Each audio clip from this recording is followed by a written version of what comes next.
What is up, y'all? It's your boy Aniki coming at you with another video. And today we're discussing My Hero Academia Chapter 303, doing the chapter review. For those of you who have already been here, welcome back. Those of you that are new, understand that for my chapter reviews, we kind of run through the chapter page by page, doing breakdowns, discussing the story, plot threads, characters, etc., that all tie in. All right, let's get straight into it. First page. We run in, you got Hawks, Genius finally stepping into the room, let the Todoroki family have their time to discuss what they wanted to do about the Toya situation, then came in to handle business, appreciate the respect for boundaries, but at the same time, you got to get done what you got to get done. We have Ray, who's very apologetic towards Hawks about the fact that Toya injured him heavily, and Hawks is telling immediately goes into update mode. They're like, hey yo, don't do that. You don't need to apologize. But they do say that we want to talk about what's going on with Toya, where he's been through, what he's been up to, and we get this interesting moment here where Hawks, being the person that he's been, who's always been such a fan of Endeavor, takes this moment to really focus in on what's going on here, what he's seeing before him, and he asks directly Endeavor, did you burn Shoto's face? And then that's when Ray admits that it was her that did it. And we get this moment of Hawks kind of thinking back to when he was a kid and his abusive parents, and the way that ultimately, by the time he was 8, 9, 10 years old, his goal and his understanding of his parents was I'm going to leave them. I also think, though, that the big difference here, whether people would want to see this way or not, is that when you're poor and your parents are abusive, you're more than likely also not getting well fed. There's a lot less upsides. There's a lot harder to spin good things out of it to kind of make it worth it. There's no financial support. There's not, you're not necessarily going to be oh, well, at least I have these memories, or because I had this caretaker, these meals were great, or da da da. It's my food sucks. There's a chance your food sucks. There's a chance that, you're not actually getting any entertainment value out of your life, really. You're not getting, so there's all these little things that would have been inherently better also for Shoto, because his dad was, a famous hero. So kind of keep that in mind too, that the difference between their environments also heavily influences the way they would go, because ultimately all Hawks can do is provide for his family. They can't really give him anything, whereas Shoto in turn does still receive something from his family, and that does make it a little easier to build and grow and have these communications, because you can still say, well, at least there's this good thing, and work from there. But the Hawks doesn't bother doing that deep dive. I just wanted people who are looking at these two characters in this moment, before anybody tries to make any right or wrong comparisons, to just analyze and notice that particular aspect to their backstories. But Hawks does still commend Shoto as a class act, and he's like, yo, Endeavor, it's hell. And I think this is really important, because for some reason we keep coming back to this weird conversation of there weren't enough consequences, anything like that, or people were trying to say that there's Mickey Mouse consequences. And so here we are in a situation where we're finally really getting a wrap on what happened within the series. We're finding out that hard confirmation, Toga's still in the wind. She has not been caught. We already knew Spinner, Shig, and Dabi were free. The Nomu, we expected them to still be free. We get confirmation of 132 Liberation members are still in fact free. And then we find out that as a hard number, we got at least 10,000 prisoners released during the Midnight Marauders run that Shigaraki, or Vestige for one, went on in Shigaraki's body. The fact that we got this much information is pretty important, because one of the things that I want to kind of point out is that there was a dialogue about how, if you remember when the Wild Wild Pussycats got their ranking, they were hero number 400 something was where their ranks laid out. So you kind of understood there was a couple hundreds of thousands of heroes on duty at this time. People like Manuel are seen as kind of bummy, and he's the number 222nd hero in a system with over 1,000. The power curve falls off pretty drastically in My Hero. The getting down to that 200, 300, 400 range, there's a lot of these are decent heroes. They're solid. They're not anything to write home about. So like that top 100 range where you have people like Majestic and Fat Gum and those heroes really do, they are commendable. What they do is significant within the scaling of the series. I just think that because we spent so much time with the top twos of the verse, I don't know if this is being properly appreciated and the value that that has, though. But we're losing a lot of fodder, background sidekicks, like those kinds of heroes. Those people are retiring, and the villain side just got an injection of 10,000 active delinquents, active violent criminals, old bosses reconnecting with old gangs, people who maybe were on the fence about becoming criminals, deciding, fuck it, we lit. I'm exploiting this dangerous scenario so that I can make a profit, so I can make a quick buck. That's what's happening here. Like a complete, because there's a difference between, there's 10,000 criminals out in the world, and those criminals just happen to, it might not be a day for crime, but the day you're released from prison and a massive jailbreak where you're going to need to cause massive destruction to help increase the odds of you being able to bury yourself and hide away because there's so much other stuff going on now. Those aren't 10,000 criminals that immediately went in hiding. Sure, some of those criminals might not actually be that bad. But you got to realize there's also niggas like Muscular in there. There's a lot of Musculars and Moonfishes and who knows what else all across different prisons that are going to come out, have wild quirks, be ready to whoop somebody's ass. We might even finally get to see Toxic Chainsaw in action for all we know. He was a big villain, so I wouldn't be surprised. I would love if Horikoshi threw that as a curveball and gave us Toxic Chainsaw, and that was somebody that the students ended up having to take on. Just something to consider, think about. And so then they talk about how the government has tried to put in requests to have relief workers and heroes come from around the world.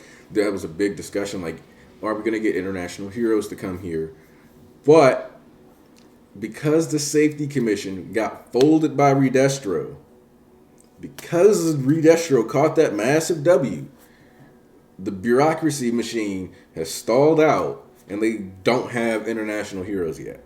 So we can expect them to show up at some point within the story, or we can expect that another discussion is going to come into play. Like we were discussing how the Prime Minister needs to kind of take a step up here, and we need to kind of see more of Japan's government outside of just the Hero Safety Commission and the police now, because one of those forces is got their hands full, and the other one is literally KO'd. We've already had the Hearts and Mind Party get brought up and dissolved. We've had political revolution being talked about, whether or not there's sympathizers towards these adjacent political ideologies, etc. And the reality is that some people aren't going to sit with the idea of political parties who were near the Hearts and Mind Party possibly coming under scrutiny and being attacked. This is technically similar to the Red Scare, a form of McCarthyism, where they're tackling all these different political groups potentially, and we're not going to get to see that on screen yet, or that's what's going to be being brought to the forefront, because we kind of need to have this discussion now, because we know that the Hearts and Mind Party can't be the only political party that cared about and had these ideals when there was over 100,000 people in the Paranormal Liberation Front.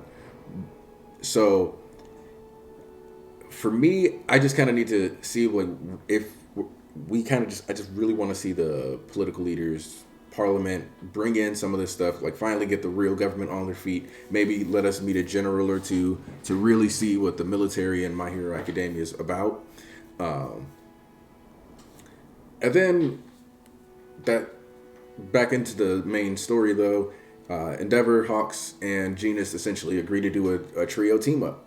A trinity, if you will, similar to the comic that came out within the past 5-6 years during the DC Rebirth run that was a story focused on Bruce Wayne, Diana, and Clark, or Wonder Woman, Superman, and Batman, not set in the same orders. But now that we have, so they're like, hey, we lightened your load, Endeavor. Can you get in here? And once again, Endeavor's crying. And Natsuo makes it a point to say that it's only until we stop Toya. Got it? And on stream, we kind of had a discussion about this because we wanted to really dive into why Natsuo always has to say something negative in these scenarios. And I'm pretty sure it's a direct byproduct of his abuse type being neglect, to the extent where his fighting with Endeavor is actually just a form of him making sure he still gets attention. Because if he's going to be in the room with him, he's going to make sure he pays attention to him. And so while, yes, Natsuo works as a stand-in and a symbol for the idea that there's going to be people in the fandom who never forgive Endeavor, or it's hard to actually forgive a parent that's abusive and all that, there's also the inherent ideology, or like the idea, that because he was neglected, anytime he's going to be around Endeavor, he's going to make sure that that attention is filled. He's trying to compensate for that gap, but he doesn't know how to have a positive relationship with Endeavor. So he's getting the attention in the only way he knows how, by lashing out.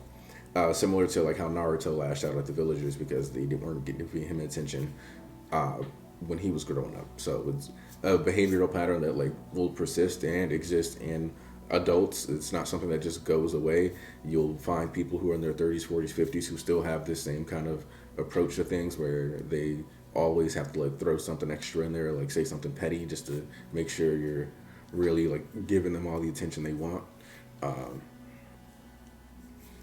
And then we get confirmation of something even more important, which is that multiple pro heroes, multiple people in society are aware of One for All. Because Hawks is like, what is it? And while it's important to note that they talked about already having statements prepped for the press, which we already knew was going to come, this is basically the Karen arc. We're getting we got to address the parents. We got to see what the civilians feel. We got to see how everybody's ready and what the hero system is going to be doing. So going forward, this arc just has to dive into these subject matters. And for those of you who have been here a while, we've been talking about the idea of the parents coming into the story and speaking on how they feel about the fact that their kids weren't even warned that they were going into a war, because it's important to remember that just like during the overhaul arc when Ochako, Deku, Sue, and Kirishima all ended up at the same facility because of the overhaul investigation, and they weren't warned and they just found out that day. It's very similarly, the kids were just discussing how they had a trip planned next week before the war started, and then everybody was just kind of like, oh yeah, like me too, and then they found out they were going to war. So all of these things need to be addressed on a political side as well as on a social side, so I'm expecting to see that coming in. And the fact that One for All is at present and Shigaraki was specifically after it is going to make people have a lot of questions now, because not only do they want to stop Shigaraki, but they also want to make sure that whatever Shigaraki wants, he doesn't get. Think back to when All Might told Deku about how telling Bakugo should be fine because he didn't believe him. But the reality is that now that Shigaraki made it a point to have that as his goal, and they've already encountered the villain All for One, they are definitively aware that One for All is a real quirk. It's really powerful, and there's something, or I shouldn't say that they are aware that it's powerful, but they're aware that there's something going on with something called One for All, and they are aware that All for One exists, so they know that there's now supposed to be like an antithesis to All for One. They want to know who is the promised one, the savior that they're supposed to be looking for with this power. And now they have to look towards Deku, who's currently in a coma, after dragging Shigaraki into the air and beating the shit out of him. So it'll be kind of curious to see which direction society ends up taking, whether they trust in Deku or we have like this split. Different pro heroes are going to want the quirk for themselves. But the beautiful thing that's important about all of this is that because Deku is unconscious, no matter what they want to argue about, no matter what they want to fight about, they can't get the quirk because you can only get it if he wills it to you. So all that is dead. None of that matters. Nothing about how anybody feels on that subject currently matters, and that's something worth noting. But Endeavor does mention Deku directly to Hawks, and then that's when we see that Bakugo is being escorted away from Deku's room because he's yelling, and we know that Deku's still unconscious. We find out that Tokoyami and Kaminari are finally healed up and released from the hospital, and Jiro says his body's okay at least, right? And currently I have like mixed feelings on how this sentence is supposed to be, because it could be, we could take this very literally and Deku's fully healed, but I don't think that's the case, because I don't know why they'd still have him in the cast if his body was completely healed. So moreover, I think what they're saying is that his body should be functioning, recovering, and stabilized. Not that he's necessarily in 100% full health, that they just happen to left him in cast impractically. Especially because what that would do is like allow for a lot of sweat and stuff to build up, and you need that. Just like if you take off a cast, you kind of get a little funk on you, and you just got to deal with that. So I don't think they really go out of their way to put him in that situation and have his body get like extra dirty and gross and have less ability to clean him if his body was okay in the sense that it was completely healed. I just think they mean he's not in critical condition. So Ochako expresses her worry, and then we actually see that Best Genius actually calls Bakugo Great Explosion Murder Got Dynamite, the whole part. He's like, you're all right. And Bakugo's kind of like, dude, I'm definitely not all right. Look at me, like I'm injured. And Hawks is talking about how they want to go talk to Deku, and that's when Ida straight up tells me, All Might's in there. Like, you can't interrupt my man's conversation. That's what's going on. And All Might says that he can feel the version of himself inside of One for All, and that Deku has to be talking to the predecessors right now. And if you look closely at Deku's neck, you can see that his quirk is actually active. So One for All is going off and activating in different ways within his body right now. I actually saw a theory that somebody asked, like, what if Deku, instead of getting like some kind of healing quirk, one of the quirks that the previous users had was like the equivalent of an adamantium skeleton, so he gets reinforced bones. So he just stops blowing himself up that way. Interesting perspective and angle. It's possible. I don't know if that's the direction that Horikoshi would go or not, but it is possible that like that could be it.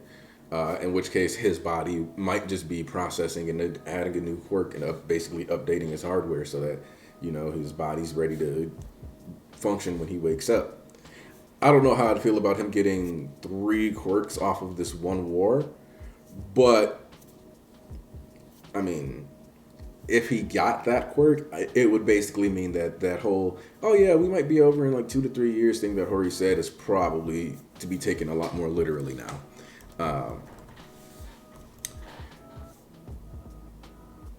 I think we are going to, well, first I want to say like this conversation, that whatever conversation Hawks has with All Might, they are going to be, Hawks himself I believe is intelligent enough that it's going to be established that if you're in here with him, you gave him that quirk, didn't you? If Bakugo was smart enough to figure it out, I feel like Hawks is supposed to be similar to Bakugo in the Heroes, where he's the one who's always figuring it out, seeing through stuff, learning information, getting the upper hand, that kind of aspect. So I think that like has to be addressed, and that's what the conversation is going to end up being. And then that's kind of going to rebound back to Endeavor, where he's going to have to sit there and think about the fact that the guy he was chasing was a dude that basically had the super defeat all for one cheat code passed down to him, and how he's going to have to deal with that complex and whatever that makes him feel, or if that makes him feel more valid because he feels like, well, then I was the real number one the whole time because I'm the one who did it all on my own, whereas he got that, handout superpower. We'll see. There's a lot of directions that this can be going. One of the things that I also want to just highlight is I kind of don't know how I feel about All Might having a vestige. Specifically because it's supposed to take your quirk and create the vestige with your quirk, or like with that quirk information. And All Might having such a shaky vestige in the past already made me question how this is going to go. So if All Might's vestige is like fully formed, maybe that is a death flag. Maybe that means that All Might is objectively closer to death, either through his own body just being too old and worn out. Because let's be real here, when you're missing part of your lung, part of your stomach, there's a good chance that your body is heavily damaged enough that you would need that, you would have a like shortened lifespan. You'd be closer to the edge of death, that whole kind of idea. So that could just as easily be slowly killing All Might anyway, and then that's what's going to let his vestige activate. But then that would also mean that the All for One main body is 100% close to death and on the verge of death, and that would be why the vestige for one vestige of him is so powerful.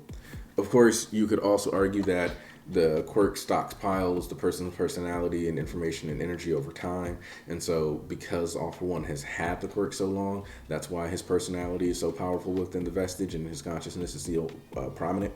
We don't know. There's a lot of questions that are being set up to be answered about quirks themselves with this particular plot line that I'm just ecstatic going forward. So let me know what you guys thought about this chapter this week and how you felt about some of these reveals and what direction we're trying to go with the story. I know this chapter was a little short this week, but I feel like this video actually ended up being longer than a lot of the previous discussions I've been having because they've been a lot easier to like be condensed and focused on one topic, and I've got a myriad of character interactions to deal with here again. But overall, I'm very satisfied with this. I'm loving the way the direction the story's been going. We've been keeping our foot on the gas, just focusing and applying that pressure psychologically instead of it being about the action. And we're seeing so many ramifications for what happens in the way a society is supposed to fall apart, where I think it's kind of cool that instead of the story doing the, well, a bunch of bad stuff happened, everybody is doing crime, and GG, the end, like, wow, we still have an attempt at a semblance of sanity, and we're going through the full decay as it spreads through the culture and it permeates itself and dust the old morals that we were used to seeing. Civilizations burn and all this other stuff is really just Horikoshi's been doing a really great job, and I kind of wish that this aspect of the writing was getting more appreciation. But that's all I'm going to say today. If you enjoyed this video, then make sure you check out the stream for the Church of MHA that we had today, and just come back next Sunday for that as well. I've got some interesting projects coming that are about the overall themes and narratives of My Hero Academia and what the Horikoshi is really all about with this series, as well as whether or not quirks are a disease or not, and my take on that. So yeah, hope to see you for those videos. That's all I got to say. Join, like, subscribe. If you really love the content, go ahead and give that share. And I'm out.